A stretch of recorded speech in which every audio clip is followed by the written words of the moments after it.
ಧರ್ಮಸ್ಥಳದ ವಿರುದ್ಧ ಷಡ್ಯಂತ್ರವನ್ನ ಮಾಡಲಾಗ್ತಾ ಇದೆಯಾ ಅನ್ನುವಂತ ಪ್ರಶ್ನೆ ಆರಂಭದಿಂದಲೂ ಕೂಡ ಕೇಳಿ ಬರ್ತಾ ಇದೆ.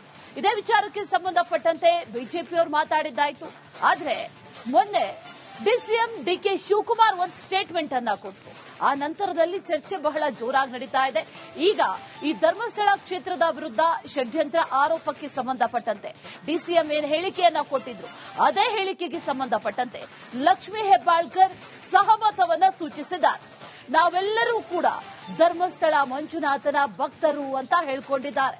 ಧರ್ಮಸ್ಥಳದ ಬಗ್ಗೆ ಡಿಸಿಎಂ ಹೇಳಿಕೆಗೆ ನನ್ನ ಸಹಮತ ಇದೆ ಅನ್ನುವಂಥದ್ದನ್ನ ಲಕ್ಷ್ಮೀ ಹೆಬ್ಬಾಳ್ಕರ್ ಈಗ ಹೇಳಿಕೆಯನ್ನ ಕೊಟ್ಟಿರೋ. ಧರ್ಮಾಧಿಕಾರಿಗಳ ವಿರುದ್ಧ ಅವಹೇಳನ ನಡೀತಾ ಇದೆ. ಎಲ್ಲದಕ್ಕೂ ಕೂಡ ಆದಷ್ಟು ಬೇಗ ಉತ್ತರ ಸಿಗಲಿದೆ ಅಂತ ಲಕ್ಷ್ಮೀ ಹೆಬ್ಬಾಳ್ಕರ್ ಮಾತಾಡಿದ್ದಾರೆ. ಇದ್ರ ಬಗ್ಗೆ ಬಿಜೆಪಿಯವರು ಈಗಾಗಲೇ ಸ್ಟೇಟ್ಮೆಂಟ್ ಅನ್ನ ಕೊಟ್ಟರು. ಅದು ಒಂದು ಕಡೆ, ಮತ್ತೊಂದು ಕಡೆಯಲ್ಲಿ ಡಿಸಿಎಂ ಡಿಕೆ ಶಿವಕುಮಾರ್ ಇದ್ರ ಬಗ್ಗೆ ಮಾತಾಡಿದ್ರು. ಷಡ್ಯಂತ್ರ ನಡೀತಾ ಇದೆ ಅನ್ನುವಂತ ಪದ ಬಳಕೆಯನ್ನ ಕೂಡ ಮಾಡಿದ್ರು. ಆ ನಂತರದಲ್ಲಿ ಯಾರ ಪರವೂ ಅಲ್ಲ, ಯಾರ ವಿರುದ್ಧವೂ ಅಲ್ಲ ಅನ್ನುವಂತ ಸ್ಟೇಟ್ಮೆಂಟ್ ಕೂಡ ಬಂತು. ಆದ್ರೆ ಡಿಸಿಎಂ ಡಿಕೆ ಶಿವಕುಮಾರ್ ನೀಡಿರುವಂತಹ ಸ್ಟೇಟ್ಮೆಂಟ್ಗೆ ಸಂಬಂಧಪಟ್ಟಂತೆ ಈಗ ಲಕ್ಷ್ಮೀ ಹೆಬ್ಬಾಳ್ಕರ್ ಮಾತಾಡಿದ್ದಾರೆ. ನೋಡಿ, ಡಿಸಿಎಂ ಅವರ ಸ್ಟೇಟ್ಮೆಂಟ್ ಏನಿದೆ ಅದನ್ನು ಕೂಡ ನಾನು ಜಿಲ್ಲಾ ಪ್ರವಾಸದಲ್ಲಿರೋದ್ರಿಂದ ನಾನು ಕೂಡ ಮಾಧ್ಯಮದಲ್ಲಿ ನೋಡಿದ್ದೀನಿ. ಆದ್ರೆ ಒಂದು ಮಾತನ್ನ ಅತ್ಯಂತ ಸ್ಪಷ್ಟವಾಗಿ ಹೇಳಲಿಕ್ಕೆ ಬಯಸ್ತೇನೆ. ನಾವೆಲ್ಲರೂ ಧರ್ಮಸ್ಥಳ ಮಂಜುನಾಥನ ಭಕ್ತರು, ಬಹಳಷ್ಟು ನಾವು ಪಾಲಿಸ್ತೀವಿ, ನಡ್ಕೊಳ್ತೀವಿ. ಅದರಲ್ಲೂ ವಿಶೇಷವಾಗಿ ವೀರೇಂದ್ರ ಹೆಗಡೆಜಿಯವರ ಮತ್ತು ಅವರ ಯಾರ್ಯಾರು ಧರ್ಮಸ್ಥಳ ಸಂಘ ಮಾಡಿಕೊಂಡು ಕೆಲಸ ಮಾಡೋದಾಗ್ಲಿ ಅಥವಾ ಸಾಮಾಜಿಕ ಬದ್ಧತೆ ಕಾಳಜಿಯನ್ನ ಇಟ್ಕೊಂಡು ಅನೇಕ ಸಾಮಾಜಿಕ ಕೆಲಸಗಳನ್ನ ಮಾಡ್ತಾ ಇದ್ದಾರೆ. ಅದರಲ್ಲೂ ಮಹಾಪ್ರಸಾದ ಅಂತ ಒಂದು ಅನ್ನದಾಸೋಹವನ್ನ ಮುಂದೆ ಇಟ್ಕೊಂಡು ಮಾಡ್ತಾ ಇದ್ದಾರೆ. ನಿಜವಾಗ್ಲೂ ಅದೆಲ್ಲ ನಮಗೆ ಆದರ್ಶ. ನಾನು ಇಷ್ಟನ್ನೇ ಮಾತಾಡ್ತೀನಿ ಹೊರತಾಗಿ SIT ತನಿಖೆ ನಡೀತಾ ಇದೆ. ಇದು ಷಡ್ಯಂತ್ರ ಗಿಳಿಯಂತ್ರ ಅದೆಲ್ಲ ನಮ್ಮ ಡಿಸಿಎಂ ಅವರಿಗೆ ಚೆನ್ನಾಗಿ ಗೊತ್ತಿದೆ. ಮತ್ತು ಅವರ ಒಂದು ಏನು ಡಿಸಿಎಂ ಅವರು ಏನು ಸೆಂಟೆನ್ಸ್ ಹೇಳಿದ್ದಾರೆ, ಒಂದು ವ್ಯಾಖ್ಯಾನ ಮಾಡಿದ್ದಾರೆ, ಅದಕ್ಕೆ ನಾನು ಕೂಡ ಧ್ವನಿಗೂಡಿಸ್ತೀನಿ ಅಂತ ಹೇಳ್ತೀನಿ. ನೋಡಿ, ಧರ್ಮಸ್ಥಳದ ವಿರುದ್ಧ ಷಡ್ಯಂತ್ರವನ್ನ ಮಾಡಲಾಗ್ತಾ ಇದೆಯಾ ಅನ್ನುವಂತ ಪ್ರಶ್ನೆ ಆರಂಭದಿಂದಲೂ ಕೂಡ ಕೇಳಿ ಬರ್ತಾ ಇದೆ. ಇದೇ ವಿಚಾರಕ್ಕೆ ಸಂಬಂಧಪಟ್ಟಂತೆ ಬಿಜೆಪಿಯವರು ಮಾತಾಡಿದ್ದಾಯ್ತು. ಆದ್ರೆ ಮೊನ್ನೆ ಡಿಸಿಎಂ ಡಿಕೆ ಶಿವಕುಮಾರ್ ಒಂದು ಸ್ಟೇಟ್ಮೆಂಟ್ ಅನ್ನ ಕೊಟ್ಟರು. ಆ ನಂತರದಲ್ಲಿ ಚರ್ಚೆ ಬಹಳ ಜೋರಾಗಿ ನಡೀತಾ ಇದೆ. ಈಗ ಈ ಧರ್ಮಸ್ಥಳ ಕ್ಷೇತ್ರದ ವಿರುದ್ಧ ಷಡ್ಯಂತ್ರ ಆರೋಪಕ್ಕೆ ಸಂಬಂಧಪಟ್ಟಂತೆ ಡಿಸಿಎಂ ಏನ್ ಹೇಳಿಕೆಯನ್ನ ಕೊಟ್ಟಿದ್ರು, ಅದೇ ಹೇಳಿಕೆಗೆ ಸಂಬಂಧಪಟ್ಟಂತೆ ಲಕ್ಷ್ಮೀ ಹೆಬ್ಬಾಳ್ಕರ್ ಸಹಮತವನ್ನ ಸೂಚಿಸಿದ್ದಾರೆ. ನಾವೆಲ್ಲರೂ ಕೂಡ ಧರ್ಮಸ್ಥಳ ಮಂಜುನಾಥನ ಭಕ್ತರು ಅಂತ ಹೇಳ್ಕೊಂಡಿದ್ದಾರೆ. ಧರ್ಮಸ್ಥಳದ ಬಗ್ಗೆ ಡಿಸಿಎಂ ಹೇಳಿಕೆಗೆ ನನ್ನ ಸಹಮತ ಇದೆ ಅನ್ನುವಂಥದ್ದನ್ನ ಲಕ್ಷ್ಮೀ ಹೆಬ್ಬಾಳ್ಕರ್ ಈಗ ಹೇಳಿಕೆಯನ್ನ ಕೊಟ್ಟಿರೋ. ಧರ್ಮಾಧಿಕಾರಿಗಳ ವಿರುದ್ಧ ಅವಹೇಳನ ನಡೀತಾ ಇದೆ. ಎಲ್ಲದಕ್ಕೂ ಕೂಡ ಆದಷ್ಟು ಬೇಗ ಉತ್ತರ ಸಿಗಲಿದೆ ಅಂತ ಲಕ್ಷ್ಮೀ ಹೆಬ್ಬಾಳ್ಕರ್ ಮಾತಾಡಿದ್ದಾರೆ. ಇದ್ರ ಬಗ್ಗೆ ಬಿಜೆಪಿಯವರು ಈಗಾಗಲೇ ಸ್ಟೇಟ್ಮೆಂಟ್ ಅನ್ನ ಕೊಟ್ಟರು. ಅದು ಒಂದು ಕಡೆ, ಮತ್ತೊಂದು ಕಡೆಯಲ್ಲಿ ಡಿಸಿಎಂ ಡಿಕೆ ಶಿವಕುಮಾರ್ ಇದ್ರ ಬಗ್ಗೆ ಮಾತಾಡಿದ್ರು. ಷಡ್ಯಂತ್ರ ನಡೀತಾ ಇದೆ ಅನ್ನುವಂತ ಪದ ಬಳಕೆಯನ್ನ ಕೂಡ ಮಾಡಿದ್ರು. ಆ ನಂತರದಲ್ಲಿ ಯಾರ ಪರವೂ ಅಲ್ಲ, ಯಾರ ವಿರುದ್ಧವೂ ಅಲ್ಲ ಅನ್ನುವಂತ ಸ್ಟೇಟ್ಮೆಂಟ್ ಕೂಡ ಬಂತು. ಆದ್ರೆ ಡಿಸಿಎಂ ಡಿಕೆ ಶಿವಕುಮಾರ್ ನೀಡಿರುವಂತಹ ಸ್ಟೇಟ್ಮೆಂಟ್ಗೆ ಸಂಬಂಧಪಟ್ಟಂತೆ ಈಗ ಲಕ್ಷ್ಮೀ ಹೆಬ್ಬಾಳ್ಕರ್ ಮಾತಾಡಿದ್ದಾರೆ. ನೋಡಿ, ಡಿಸಿಎಂ ಅವರ ಸ್ಟೇಟ್ಮೆಂಟ್ ಏನಿದೆ ಅದನ್ನು ಕೂಡ ನಾನು ಜಿಲ್ಲಾ ಪ್ರವಾಸದಲ್ಲಿರೋದ್ರಿಂದ ನಾನು ಕೂಡ ಮಾಧ್ಯಮದಲ್ಲಿ ನೋಡಿದ್ದೀನಿ. ಆದ್ರೆ ಒಂದು ಮಾತನ್ನ ಅತ್ಯಂತ ಸ್ಪಷ್ಟವಾಗಿ ಹೇಳಲಿಕ್ಕೆ ಬಯಸ್ತೇನೆ.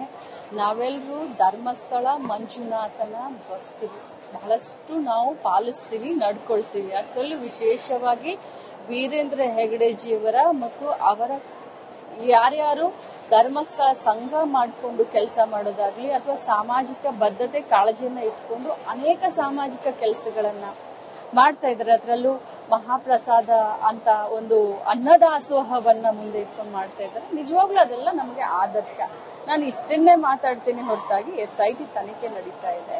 ಇದು ಷಡ್ಯಂತ್ರ ಗಿಳಿಯಂತ್ರ ಅದೆಲ್ಲ ನಮ್ಮ ಡಿಸಿಎಂ ಅವರಿಗೆ ಚೆನ್ನಾಗಿ ಗೊತ್ತಿದೆ. ಮತ್ತು ಅವರ ಒಂದು ಏನು ಡಿಸಿಎಂ ಅವರು ಏನು ಸೆಂಟೆನ್ಸ್ ಹೇಳಿದ್ದಾರೆ, ಒಂದು ವ್ಯಾಖ್ಯಾನ ಮಾಡಿದ್ದಾರೆ, ಅದಕ್ಕೆ ನಾನು ಕೂಡ ಧ್ವನಿಗೂಡಿಸ್ತೀನಿ ಅಂತ ಹೇಳ್ತೀನಿ. ನೋಡಿ, ಧರ್ಮಸ್ಥಳದ ವಿರುದ್ಧ ಷಡ್ಯಂತ್ರವನ್ನ ಮಾಡಲಾಗ್ತಾ ಇದೆಯಾ ಅನ್ನುವಂತ ಪ್ರಶ್ನೆ ಆರಂಭದಿಂದಲೂ ಕೂಡ ಕೇಳಿ ಬರ್ತಾ ಇದೆ. ಇದೇ ವಿಚಾರಕ್ಕೆ ಸಂಬಂಧಪಟ್ಟಂತೆ ಬಿಜೆಪಿಯವರು ಮಾತಾಡಿದ್ದಾಯ್ತು. ಆದ್ರೆ ಮೊನ್ನೆ ಡಿಸಿಎಂ ಡಿಕೆ ಶಿವಕುಮಾರ್ ಒಂದು ಸ್ಟೇಟ್ಮೆಂಟ್ ಅನ್ನ ಕೊಟ್ಟರು. ಆ ನಂತರದಲ್ಲಿ ಚರ್ಚೆ ಬಹಳ ಜೋರಾಗಿ ನಡೀತಾ ಇದೆ. ಈಗ ಈ ಧರ್ಮಸ್ಥಳ ಕ್ಷೇತ್ರದ ವಿರುದ್ಧ ಷಡ್ಯಂತ್ರ ಆರೋಪಕ್ಕೆ ಸಂಬಂಧಪಟ್ಟಂತೆ ಡಿಸಿಎಂ ಏನ್ ಹೇಳಿಕೆಯನ್ನ ಕೊಟ್ಟಿದ್ರು, ಅದೇ ಹೇಳಿಕೆಗೆ ಸಂಬಂಧಪಟ್ಟಂತೆ ಲಕ್ಷ್ಮೀ ಹೆಬ್ಬಾಳ್ಕರ್ ಸಹಮತವನ್ನ ಸೂಚಿಸಿದ್ದಾರೆ. ನಾವೆಲ್ಲರೂ ಕೂಡ ಧರ್ಮಸ್ಥಳ ಮಂಜುನಾಥನ ಭಕ್ತರು ಅಂತ ಹೇಳ್ಕೊಂಡಿದ್ದಾರೆ. ಧರ್ಮಸ್ಥಳದ ಬಗ್ಗೆ ಡಿಸಿಎಂ ಹೇಳಿಕೆಗೆ ನನ್ನ ಸಹಮತ ಇದೆ ಅನ್ನುವಂಥದ್ದನ್ನ ಲಕ್ಷ್ಮೀ ಹೆಬ್ಬಾಳ್ಕರ್ ಈಗ ಹೇಳಿಕೆಯನ್ನ ಕೊಟ್ಟಿರೋ. ಧರ್ಮಾಧಿಕಾರಿಗಳ ವಿರುದ್ಧ ಅವಹೇಳನ ನಡೀತಾ ಇದೆ. ಎಲ್ಲದಕ್ಕೂ ಕೂಡ ಆದಷ್ಟು ಬೇಗ ಉತ್ತರ ಸಿಗಲಿದೆ ಅಂತ ಲಕ್ಷ್ಮೀ ಹೆಬ್ಬಾಳ್ಕರ್ ಮಾತಾಡಿದ್ದಾರೆ. ಇದ್ರ ಬಗ್ಗೆ ಬಿಜೆಪಿಯವರು ಈಗಾಗಲೇ ಸ್ಟೇಟ್ಮೆಂಟ್ ಅನ್ನ ಕೊಟ್ಟರು. ಅದು ಒಂದು ಕಡೆ, ಮತ್ತೊಂದು ಕಡೆಯಲ್ಲಿ ಡಿಸಿಎಂ ಡಿಕೆ ಶಿವಕುಮಾರ್ ಇದ್ರ ಬಗ್ಗೆ ಮಾತಾಡಿದ್ರು. ಷಡ್ಯಂತ್ರ ನಡೀತಾ ಇದೆ ಅನ್ನುವಂತ ಪದ ಬಳಕೆಯನ್ನ ಕೂಡ ಮಾಡಿದ್ರು. ಆ ನಂತರದಲ್ಲಿ ಯಾರ ಪರವೂ ಅಲ್ಲ, ಯಾರ ವಿರುದ್ಧವೂ ಅಲ್ಲ ಅನ್ನುವಂತ ಸ್ಟೇಟ್ಮೆಂಟ್ ಕೂಡ ಬಂತು. ಆದ್ರೆ ಡಿಸಿಎಂ ಡಿಕೆ ಶಿವಕುಮಾರ್ ನೀಡಿರುವಂತಹ ಸ್ಟೇಟ್ಮೆಂಟ್ಗೆ ಸಂಬಂಧಪಟ್ಟಂತೆ ಈಗ ಲಕ್ಷ್ಮೀ ಹೆಬ್ಬಾಳ್ಕರ್ ಮಾತಾಡಿದ್ದಾರೆ ನೋಡಿ. ಡಿಸಿಎಂ ಅವರ ಸ್ಟೇಟ್ಮೆಂಟ್ ಏನಿದೆ ಅದನ್ನು ಕೂಡ ನಾನು ಜಿಲ್ಲಾ ಪ್ರವಾಸದಲ್ಲಿರೋದ್ರಿಂದ ನಾನು ಕೂಡ ಮಾಧ್ಯಮದಲ್ಲಿ ನೋಡಿದ್ದೀನಿ. ಆದ್ರೆ ಒಂದು ಮಾತನ್ನ ಅತ್ಯಂತ ಸ್ಪಷ್ಟವಾಗಿ ಹೇಳಲಿಕ್ಕೆ ಬಯಸ್ತೇನೆ.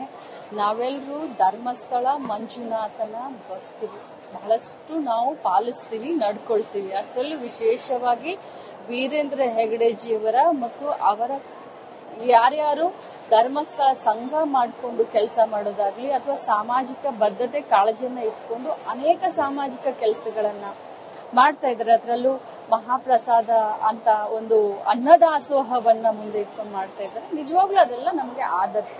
ನಾನು ಇಷ್ಟನ್ನೇ ಮಾತಾಡ್ತೀನಿ ಹೊರತಾಗಿ SIT ತನಿಖೆ ನಡೀತಾ ಇದೆ. ಇದು ಷಡ್ಯಂತ್ರ ಗಿಳಿಯಂತ್ರ ಅದೆಲ್ಲ ನಮ್ಮ ಡಿಸಿಎಂ ಅವರಿಗೆ ಚೆನ್ನಾಗಿ ಗೊತ್ತಿದೆ.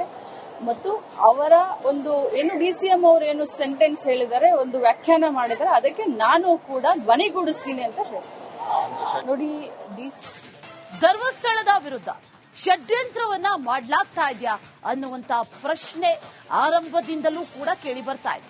ಇದೇ ವಿಚಾರಕ್ಕೆ ಸಂಬಂಧಪಟ್ಟಂತೆ ಬಿಜೆಪಿಯವರು ಮಾತಾಡಿದ್ದಾಯ್ತು. ಆದ್ರೆ ಮೊನ್ನೆ ಡಿಸಿಎಂ ಡಿಕೆ ಶಿವಕುಮಾರ್ ಒಂದು ಸ್ಟೇಟ್ಮೆಂಟ್ ಅನ್ನ ಕೊಟ್ಟರು. ಆ ನಂತರದಲ್ಲಿ ಚರ್ಚೆ ಬಹಳ ಜೋರಾಗಿ ನಡೀತಾ ಇದೆ. ಈಗ ಈ ಧರ್ಮಸ್ಥಳ ಕ್ಷೇತ್ರದ ವಿರುದ್ಧ ಷಡ್ಯಂತ್ರ ಆರೋಪಕ್ಕೆ ಸಂಬಂಧಪಟ್ಟಂತೆ ಡಿಸಿಎಂ ಏನ್ ಹೇಳಿಕೆಯನ್ನ ಕೊಟ್ಟಿದ್ರು, ಅದೇ ಹೇಳಿಕೆಗೆ ಸಂಬಂಧಪಟ್ಟಂತೆ ಲಕ್ಷ್ಮೀ ಹೆಬ್ಬಾಳ್ಕರ್ ಸಹಮತವನ್ನ ಸೂಚಿಸಿದ್ದಾರೆ. ನಾವೆಲ್ಲರೂ ಕೂಡ ಧರ್ಮಸ್ಥಳ ಮಂಜುನಾಥನ ಭಕ್ತರು ಅಂತ ಹೇಳ್ಕೊಂಡಿದ್ದಾರೆ. ಧರ್ಮಸ್ಥಳದ ಬಗ್ಗೆ ಡಿಸಿಎಂ ಹೇಳಿಕೆಗೆ ನನ್ನ ಸಹಮತ ಇದೆ ಅನ್ನುವಂಥದ್ದನ್ನ ಲಕ್ಷ್ಮೀ ಹೆಬ್ಬಾಳ್ಕರ್ ಈಗ ಹೇಳಿಕೆಯನ್ನ ಕೊಟ್ಟಿರೋ. ಧರ್ಮಾಧಿಕಾರಿಗಳ ವಿರುದ್ಧ ಅವಹೇಳನ ನಡೀತಾ ಇದೆ. ಎಲ್ಲದಕ್ಕೂ ಕೂಡ ಆದಷ್ಟು ಬೇಗ ಉತ್ತರ ಸಿಗಲಿದೆ ಅಂತ ಲಕ್ಷ್ಮೀ ಹೆಬ್ಬಾಳ್ಕರ್ ಮಾತಾಡಿದ್ದಾರೆ. ಇದ್ರ ಬಗ್ಗೆ ಬಿಜೆಪಿಯವರು ಈಗಾಗಲೇ ಸ್ಟೇಟ್ಮೆಂಟ್ ಅನ್ನ ಕೊಟ್ಟರು. ಅದು ಒಂದು ಕಡೆ, ಮತ್ತೊಂದು ಕಡೆಯಲ್ಲಿ ಡಿಸಿಎಂ ಡಿಕೆ ಶಿವಕುಮಾರ್ ಇದ್ರ ಬಗ್ಗೆ ಮಾತಾಡಿದ್ರು. ಷಡ್ಯಂತ್ರ ನಡೀತಾ ಇದೆ ಅನ್ನುವಂತ ಪದ ಬಳಕೆಯನ್ನ ಕೂಡ ಮಾಡಿದ್ರು. ಆ ನಂತರದಲ್ಲಿ ಯಾರ ಪರವೂ ಅಲ್ಲ, ಯಾರ ವಿರುದ್ಧವೂ ಅಲ್ಲ ಅನ್ನುವಂತ ಸ್ಟೇಟ್ಮೆಂಟ್ ಕೂಡ ಬಂತು. ಆದ್ರೆ ಡಿಸಿಎಂ ಡಿಕೆ ಶಿವಕುಮಾರ್ ನೀಡಿರುವಂತಹ ಸ್ಟೇಟ್ಮೆಂಟ್ಗೆ ಸಂಬಂಧಪಟ್ಟಂತೆ ಈಗ ಲಕ್ಷ್ಮೀ ಹೆಬ್ಬಾಳ್ಕರ್ ಮಾತಾಡಿದ್ದಾರೆ ನೋಡಿ. ಡಿಸಿಎಂ ಅವರ ಸ್ಟೇಟ್ಮೆಂಟ್ ಏನಿದೆ ಅದನ್ನು ಕೂಡ ನಾನು ಜಿಲ್ಲಾ ಪ್ರವಾಸದಲ್ಲಿರೋದ್ರಿಂದ ನಾನು ಕೂಡ ಮಾಧ್ಯಮದಲ್ಲಿ ನೋಡಿದ್ದೀನಿ. ಆದ್ರೆ ಒಂದು ಮಾತನ್ನ ಅತ್ಯಂತ ಸ್ಪಷ್ಟವಾಗಿ ಹೇಳಲಿಕ್ಕೆ ಬಯಸ್ತೇನೆ. ನಾವೆಲ್ಲರೂ ಧರ್ಮಸ್ಥಳ ಮಂಜುನಾಥನ ಭಕ್ತರು, ಬಹಳಷ್ಟು ನಾವು ಪಾಲಿಸ್ತೀವಿ, ನಡ್ಕೊಳ್ತೀವಿ. ಅದರಲ್ಲೂ ವಿಶೇಷವಾಗಿ ವೀರೇಂದ್ರ ಹೆಗಡೆಜಿಯವರ ಮತ್ತು ಅವರ ಯಾರ್ಯಾರು ಧರ್ಮಸ್ಥಳ ಸಂಘ ಮಾಡಿಕೊಂಡು ಕೆಲಸ ಮಾಡೋದಾಗ್ಲಿ ಅಥವಾ ಸಾಮಾಜಿಕ ಬದ್ಧತೆ ಕಾಳಜಿಯನ್ನ ಇಟ್ಕೊಂಡು ಅನೇಕ ಸಾಮಾಜಿಕ ಕೆಲಸಗಳನ್ನ ಮಾಡ್ತಾ ಇದ್ದಾರೆ. ಅದರಲ್ಲೂ ಮಹಾಪ್ರಸಾದ ಅಂತ ಒಂದು ಅನ್ನದಾಸೋಹವನ್ನ ಮುಂದೆ ಇಟ್ಕೊಂಡು ಮಾಡ್ತಾ ಇದ್ದಾರೆ. ನಿಜವಾಗ್ಲೂ ಅದೆಲ್ಲ ನಮಗೆ ಆದರ್ಶ. ನಾನು ಇಷ್ಟನ್ನೇ ಮಾತಾಡ್ತೀನಿ ಹೊರತಾಗಿ SIT ತನಿಖೆ ನಡೀತಾ ಇದೆ. ಇದು ಷಡ್ಯಂತ್ರ ಗಿಳಿಯಂತ್ರ ಅದೆಲ್ಲ ನಮ್ಮ ಡಿಸಿಎಂ ಅವರಿಗೆ ಚೆನ್ನಾಗಿ ಗೊತ್ತಿದೆ. ಮತ್ತು ಅವರ ಒಂದು ಏನು ಡಿಸಿಎಂ ಅವರು ಏನು ಸೆಂಟೆನ್ಸ್ ಹೇಳಿದ್ದಾರೆ, ಒಂದು ವ್ಯಾಖ್ಯಾನ ಮಾಡಿದ್ದಾರೆ, ಅದಕ್ಕೆ ನಾನು ಕೂಡ ಧ್ವನಿಗೂಡಿಸ್ತೀನಿ ಅಂತ ಹೇಳ್ತೀನಿ. ನೋಡಿ, ಧರ್ಮಸ್ಥಳದ ವಿರುದ್ಧ ಷಡ್ಯಂತ್ರವನ್ನ ಮಾಡಲಾಗ್ತಾ ಇದೆಯಾ ಅನ್ನುವಂತ ಪ್ರಶ್ನೆ ಆರಂಭದಿಂದಲೂ ಕೂಡ ಕೇಳಿ ಬರ್ತಾ ಇದೆ. ಇದೇ ವಿಚಾರಕ್ಕೆ ಸಂಬಂಧಪಟ್ಟಂತೆ ಬಿಜೆಪಿಯವರು ಮಾತಾಡಿದ್ದಾಯ್ತು. ಆದ್ರೆ ಮೊನ್ನೆ ಡಿಸಿಎಂ ಡಿಕೆ ಶಿವಕುಮಾರ್ ಒಂದು ಸ್ಟೇಟ್ಮೆಂಟ್ ಅನ್ನ ಕೊಟ್ಟರು. ಆ ನಂತರದಲ್ಲಿ ಚರ್ಚೆ ಬಹಳ ಜೋರಾಗಿ ನಡೀತಾ ಇದೆ. ಈಗ ಈ ಧರ್ಮಸ್ಥಳ ಕ್ಷೇತ್ರದ ವಿರುದ್ಧ ಷಡ್ಯಂತ್ರ ಆರೋಪಕ್ಕೆ ಸಂಬಂಧಪಟ್ಟಂತೆ ಡಿಸಿಎಂ ಏನ್ ಹೇಳಿಕೆಯನ್ನ ಕೊಟ್ಟಿದ್ರು ಅದೇ ಹೇಳಿಕೆಗೆ ಸಂಬಂಧಪಟ್ಟಂತೆ ಲಕ್ಷ್ಮೀ ಹೆಬ್ಬಾಳ್ಕರ್ ಸಹಮತವನ್ನ ಸೂಚಿಸಿದ್ದಾರೆ. ನಾವೆಲ್ಲರೂ ಕೂಡ ಧರ್ಮಸ್ಥಳ ಮಂಜುನಾಥನ ಭಕ್ತರು ಅಂತ ಹೇಳ್ಕೊಂಡಿದ್ದಾರೆ. ಧರ್ಮಸ್ಥಳದ ಬಗ್ಗೆ ಡಿಸಿಎಂ ಹೇಳಿಕೆಗೆ ನನ್ನ ಸಹಮತ ಇದೆ ಅನ್ನುವಂಥದ್ದನ್ನ ಲಕ್ಷ್ಮೀ ಹೆಬ್ಬಾಳ್ಕರ್ ಈಗ